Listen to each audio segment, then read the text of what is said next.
there's also, here at the demo, you're showing off basically a tracking gun that automatically locks on targets. How do you go about balancing a weapon like that? Yeah, that's the Smart Pistol.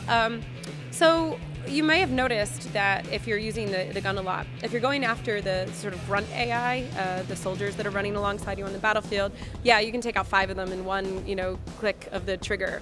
But if you're targeting pilots, not only do they have a warning that somebody's locking onto them, but it takes more lock-ons in order to kill them. So it's not like a haha, I win kind of weapon. Our design team, our whole team, because we all spend a lot of time playing the game and offering feedback, spends a lot of time making sure that those things don't feel imbalanced and that they work. And the AI really helps with that, because you get to have all the fun of the weapon, but it's not like a super easy, win gun. Can you talk about how people will be able to customize their Titan? Sure. So you're able to customize your Titan's loadouts and abilities. So the ones that we're showing here today is stuff like the shoulder rockets and the vortex blocker. That's one that sort of soaks up all the bullets and throws them back at the enemy.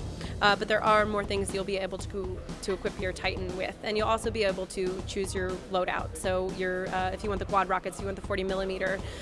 There's a bunch of different Titan gun options depending on what your play style is. What about cosmetically? Can you change the look of your Titan? No. Not yet.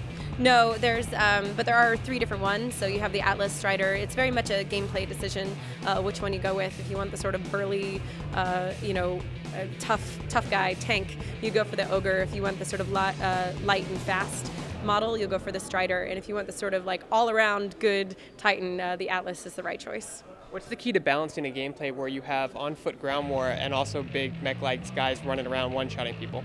The key to balancing that is to play it all the time and give feedback. I mean, really, this is what our team does. This is what design does, and taking all of that feedback and making sure that we're constantly tweaking the game so that it feels balanced when you play it.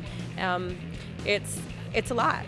And there will probably be things that we, sorry, I'm trying to think out of the best way to, because I can kind of go back into what we said before, like we bring people in to play it and to offer feedback and to say like, oh, this felt strong, this didn't, this seemed sort of weak, and we do that all the way through development.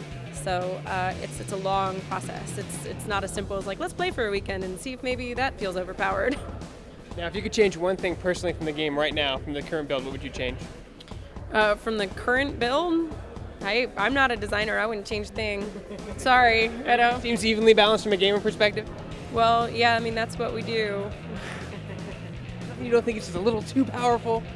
I play a lot, so I'm pretty skilled with what I play with, so it would be, that's why we test all different levels and capabilities when we're doing this. In the right hands, any weapon's deadly. And when does Titanfall come out? Titanfall is coming out March 11th in North America, and I believe it is the 13th in Europe and the 14th in the UK.